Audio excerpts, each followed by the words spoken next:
nti omuntu wa wansi naye abeeko kyafuna. Abakulembeze abatufuga emyaka 4 batugamba nti education ya bwerere naye kyamazima the education is too expensive and our current leaders are telling us if education is expensive we should try ignorance. I'm saying no, I'm going to make sure that education is free for every Ugandan because it is a right. That's what the constitution is bwetugamba. Yes. Lwaki weesimbayo ku Ssenyonyi taweereza? Ekyamazima Ssenyonyi atuweereza bulungi naye obuzibu bwe ebintu byayagala nnyo obikolera mu mawulire ku ground tewali project eraga nti omukulembeze waffe atukoledde. Abavubuka bali eyo tebalina mirimu naye nze nsize ngenda baleetera ekibiina kye bayita SAPO, Save a Friend Program Organization. Ekyo ekibiina kigenda kubanga kiyambako abavubuka tubawa skills, tubayigiriza okukanika amasimu, tubayigiriza ebyokukanika, tugenda bateekamu skills ezibawo ebintu ebibateekamu sente. Ngenda kukola nnyo ku bintu ebiyamba abavubuka okulaba nti mu nsawo zaabwe zirimu sente. So Ssenyonyi akoze naye ate obuzibu obuliwo ayagala nnyo okukolera mu mawulire kyokka ffe ku ground tweyongera okubonaabona. School fees is too much. Abazadde bakaaba tebalina school fees.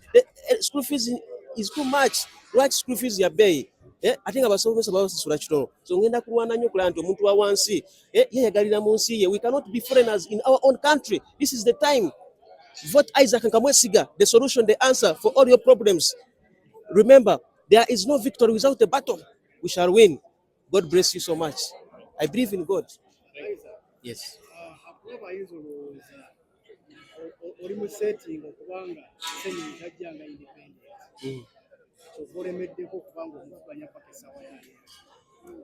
Nze kyolina omumanya nze nvudde mabega nga ndi mukulembeze naliko head boy we Coloreses gye nsomedde emisomo gyange gyonna nzize nga ndi mukulembeze ate newe mpangalira kati ndi mukulembeze.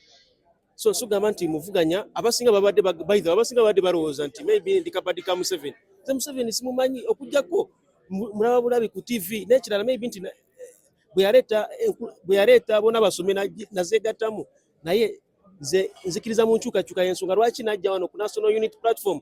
This is the time for change. We need change in the country. Enough is enough. This is the time for change.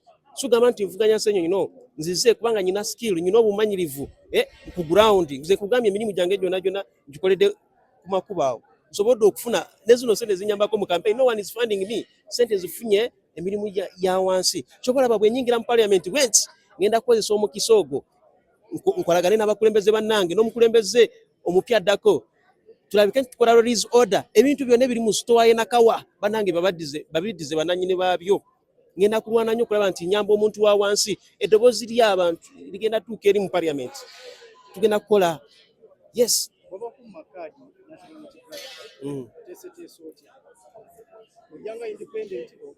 Bwe banyuma kaadi anti tulina ekibuuzo ekyo nga sinakiddamu tulina okulaba nti biki ebikuleetera okufuna kaadi. Ekisooka ebibuuzo babimbuuziza nzikiriza mbiyise by God's grace ground weeri. So ekibuuzo maybe kyembuuza Ssenyonyi yali ready okunzira emabega nga nfunye kaadi. Ssenyonyi yali ready okunzira emabega nga nfunye kaadi. Ekyo kimu ekyokubiri ndabanga Ssenyonyi pulogulamu ennene kikyogenda okukola ekyenjawulo mukira oba okumusinga. Yes. Leadership comes from God. So omuntu buli bwabeera mu bukulembeze wabaawo akaseera nti kana akaseera ajja kuyambako abantu be. Yes, Ssenyonyi atuyambye mu bizibu ng'ebyo ebiriwo. Atuyambye mu bizibu by'okujjayo abaana mu makomera okulabisa gavumenti naye ate omusajja yawadde alternative budget mu parliament ayogedde naye the government is not responding. So twebuuza what is going on. Tubabiraba. So nzize. Omanyi waliwo olugero olugamba when the axe went into the forest were like, that one is part of us. Isaac Nkamwesiga is not a joke. He's not a joking subject. I'm a man who does things, who make things work. Because I'm a true leader of the people. I've come to make change, and this is the time for change. Okay. Yes. Isaac. Yes. Mr. Isaac, Honorable Isaac. Yes. Singa lo akuwangula olule tumuyimiriye emabega. Singa Ssenyonyi akuwangula olule tumuyimiriye emabega. Singa mpangula. Of course ekifo kyetagawo omuntu omu. We cannot be leaders all of us. Yes, that is it. We have to support that who has what? Who has won? By the power of the people. My boss, by the power of the what? If people say yes, who can say no? If God say yes, who can say no? Abantu bebasalawo. Bagambo jenga independent ojja kujja. Bwebanga semateeka ekikiriza. Abantu abawagizi bagamba tujjanga independent. Anti waliwo okukkiriza naye nga batono. Tuli mu democracy. Democracy abantu abangi we bali yawangula. Yes, buli omu wabaawo amuwagira. Naye ffenna tusobola kubeera bakulembeze. Singa majority. If the majority if the majority says yes, then who am I to say no? Yes.